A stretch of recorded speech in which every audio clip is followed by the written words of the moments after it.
Um abraço a todos. Obrigado por estarem connosco. É para vós e convosco que acontece este programa. Falamos sobre Nossa Senhora no Concílio Vaticano II. E fizemos uma referência a uma figura que ficou para sempre ligada a esta dimensão, a este lugar de Maria na Igreja. Refiro-me ao cardeal Koning, era arcebispo de Viena, Áustria.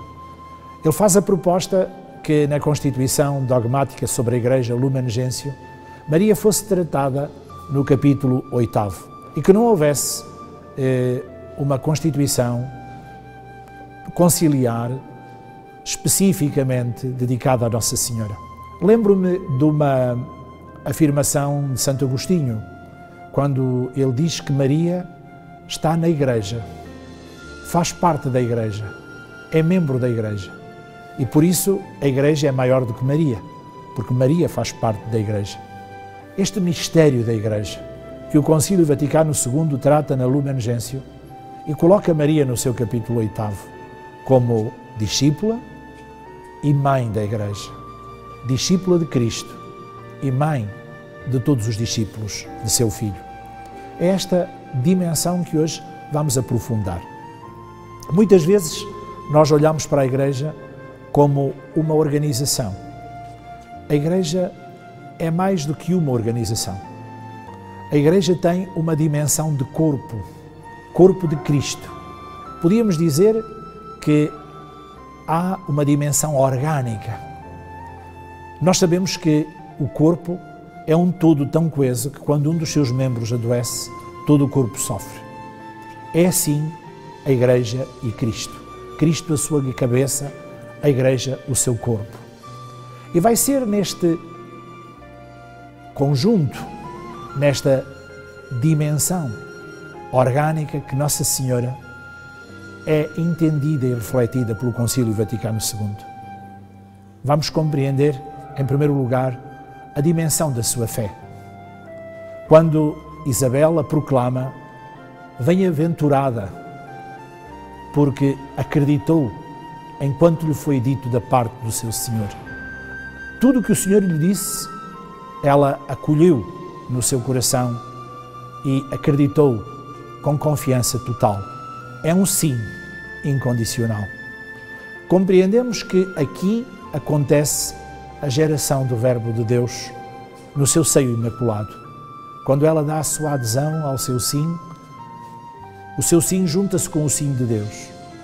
Então nós percebemos com clareza este mistério, tanto quanto é possível humanamente perceber.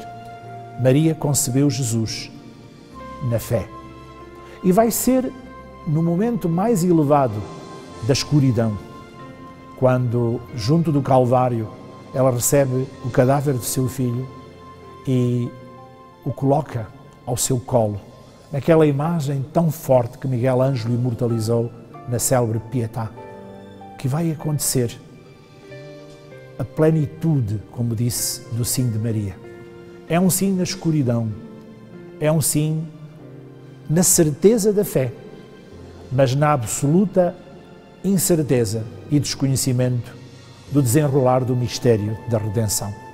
Nossa Senhora não viu tudo de uma vez.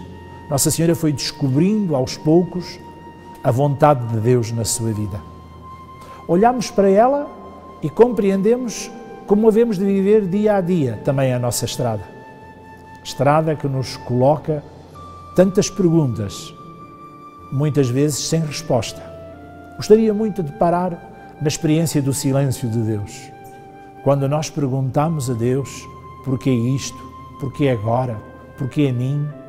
Quando nós chamamos por Deus e percebemos que no seu silêncio há, porém, uma resposta. Porém, no silêncio, estou em ti, estou contigo, estou na tua cruz, vai tu e faz. E compreendemos que somos as suas mãos, a sua boca, os seus pés. Foi este silêncio que Maria viveu como resposta à pergunta que surgia da sua dimensão de ser humano. O silêncio que aconteceu no túmulo fechado, em Sábado Santo. O silêncio daquele cadáver em seu corpo. O silêncio daquele túmulo vazio. O silêncio daquele sudário. O silêncio daquelas ligaduras enroladas. O primeiro sinal da ressurreição foi um sinal de silêncio. O túmulo vazio. Gostaria muito de olhar para Maria como modelo desta Igreja, que se há de rever muitas vezes em Maria. Nós vamos parar e olhar para este livro que é, de facto, a razão de ser do nosso programa.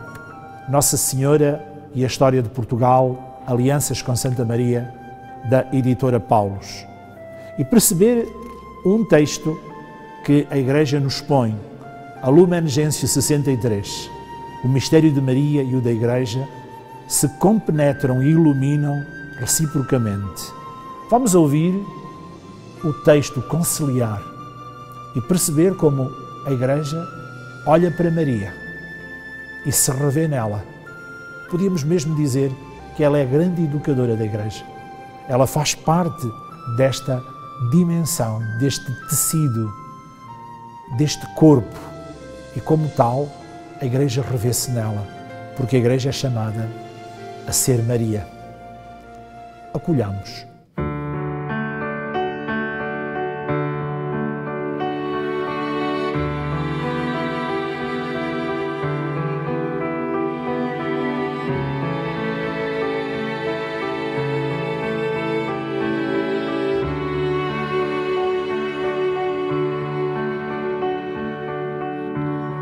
Sendo a Lumen Gentium dedicada no seu capítulo 8 a Nossa Senhora, era importante e é necessário lermos hoje aqui os números 63 e 64 deste documento. E diz assim: pelo dom e missão da maternidade divina, que a une a seu Filho Redentor, e pelas suas singulares graças e funções, está também a Virgem intimamente ligada à Igreja. A Mãe de Deus é o tipo e a figura da Igreja na ordem da fé, da caridade e da perfeita união com Cristo, como já ensinava Santo Ambrósio. Com efeito, no mistério da Igreja, a qual é também, com razão, chamada Mãe e Virgem, a bem-aventurada Virgem Maria foi adiante como modelo eminente e único da Virgem e de Mãe. Porque acreditando e obedecendo, jurou na terra, sem ter conhecido varão, por obra e graça do Espírito Santo, o Filho do Eterno Pai. Nova Eva, que acreditou sem a mais leve sombra de dúvida, não na serpente antiga, mas no mensageiro celeste. E deu à luz um filho, que Deus estabeleceu primogênito de muitos irmãos, isto é, dos fiéis, por cuja geração e educação ela coopera com amor de mãe. Por sua vez, a Igreja, que contempla a sua santidade misteriosa e imita a sua caridade, cumprindo fielmente a vontade do Pai, torna-se também ela própria mãe pela fiel recepção da Palavra de Deus. Efetivamente, pela pregação e pelo batismo, gera para a vida nova e imortal os filhos concebidos pela ação do Espírito Santo e nascido de Deus. E também ela é virgem, pois guarda fidelidade total e pura ao seu esposo e conserva virginalmente a imitação da mãe do seu Senhor e, por virtude do Espírito Santo, uma fé íntegra, uma sólida esperança e uma verdadeira caridade.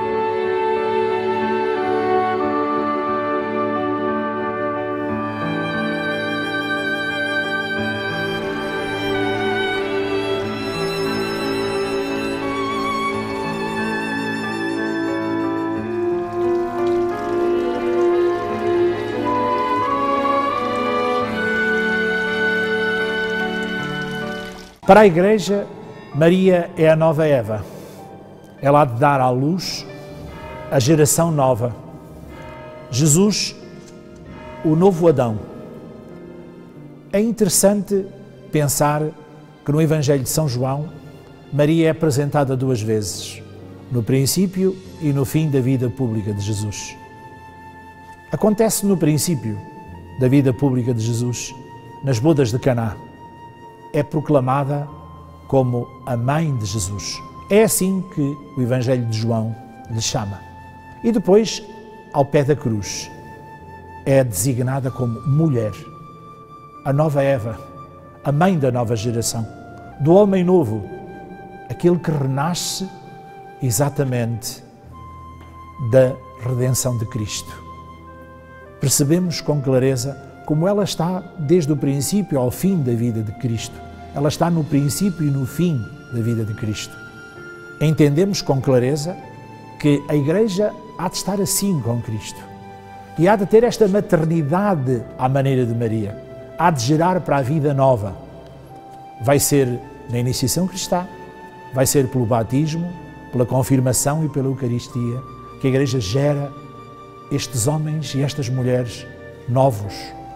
E compreendemos que a dimensão da fé de Abraão é nessa grande presença permanente junto da Igreja que é Maria, que nos havemos de rever. É no silêncio do Gólgota que nos encontramos com o silêncio de Mória. Ali, Abraão oferece Isaac. Aqui, Maria entrega Jesus. É um pedaço dela, é ela mesma, é o seu filho, carne da sua carne e sangue do seu sangue. Maria mistura as suas lágrimas com o sangue de Cristo, num sim total de identificação com aquela proclamação: Pai, nas tuas mãos entrego o meu espírito. Então nós compreendemos com clareza, à luz deste testemunho de vida, o que a Igreja há de ser. Eu gostaria muito de voltar ao nosso livro, que apresenta o capítulo 64 da Lumen Gentium, onde a Igreja se revê nesta mãe, neste ícone, neste protótipo que é Maria, porque ela traz Jesus no seu coração. A vontade de Deus preenche totalmente a sua vida. O seu sim, eis a escrava do Senhor, é esse sim incondicional. A Igreja vai aprender a ser mãe, a Igreja vai aprender a acolher à maneira de Maria. Ouçamos este contributo do Concílio Vaticano II para a Eclesiologia.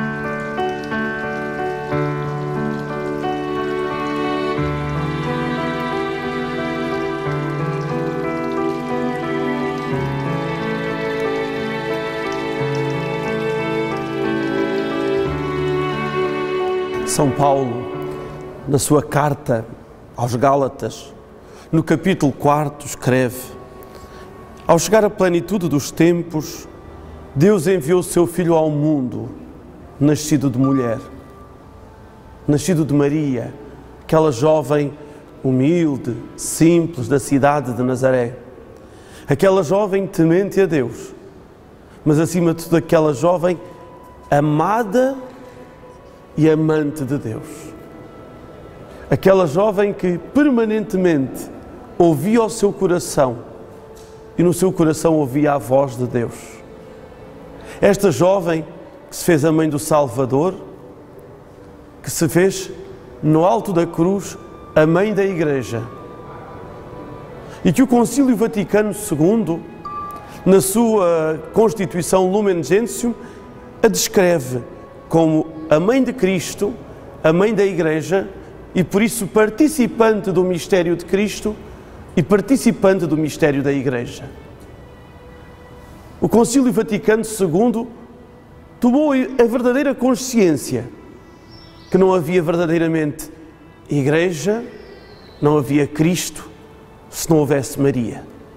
Por isso escreve no seu número 54: por isso, o Sagrado Concílio, ao expor a doutrina acerca da Igreja, na qual o Divino Redentor realiza a salvação, pretende esclarecer cuidadosamente não só o papel da Virgem Santa Maria no mistério do Verbo encarnado e do corpo místico, mas também os deveres dos homens resgatados para com a Mãe de Deus, Mãe de Cristo e Mãe dos homens, sobretudo dos fiéis.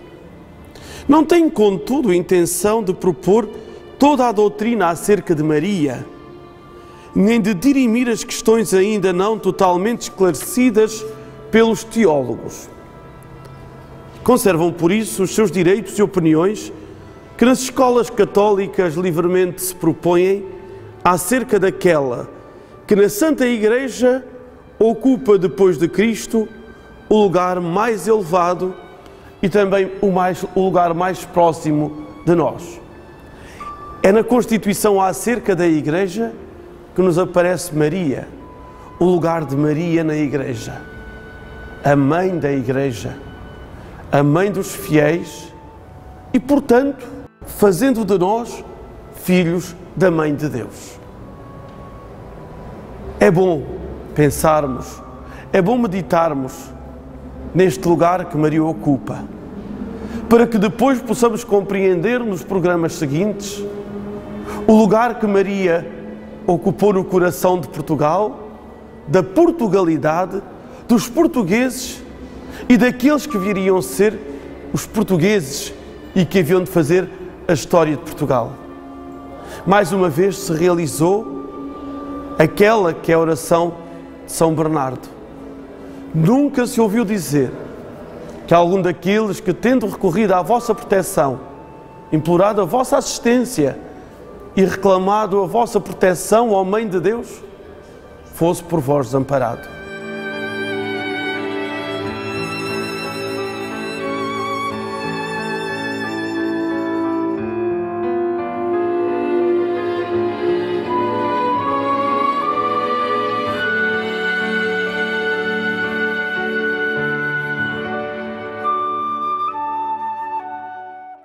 Esta identificação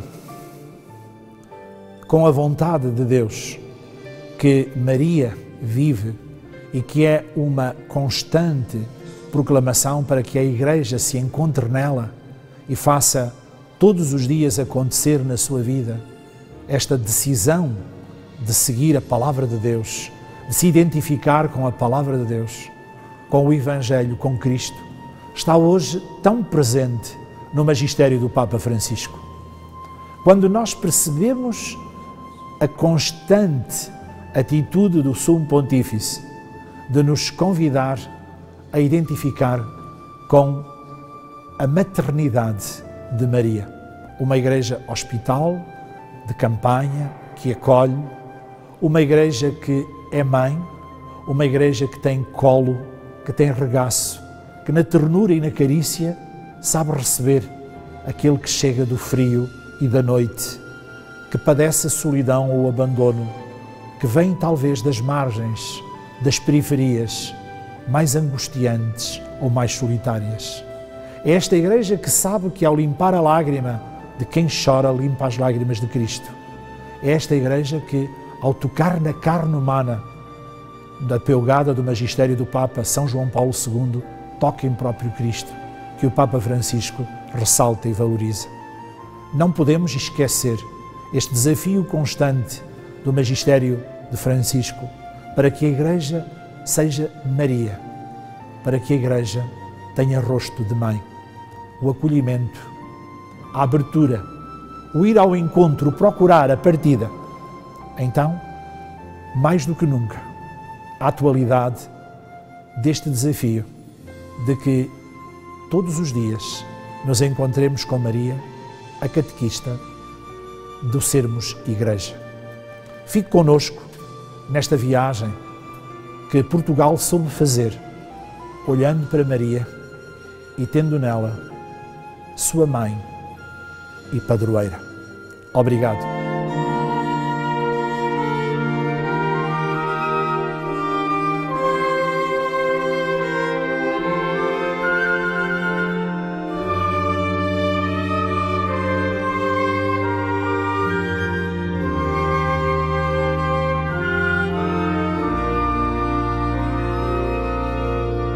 Em nome do Pai, do Filho e do Espírito Santo, é aqui, diante desta imagem, que nós confiamos a Igreja de Jesus Cristo, àquela que é a Mãe de Cristo e Mãe da Igreja, A ela, a Senhora do Sim, a mulher da ternura, a mulher do faça-se, nós lhe confiamos a nossa vida, a vida dos nossos, a vida da Igreja espalhada pelo mundo inteiro, os filhos da Igreja militante, os filhos padecentes e os filhos que já gozam da eternidade.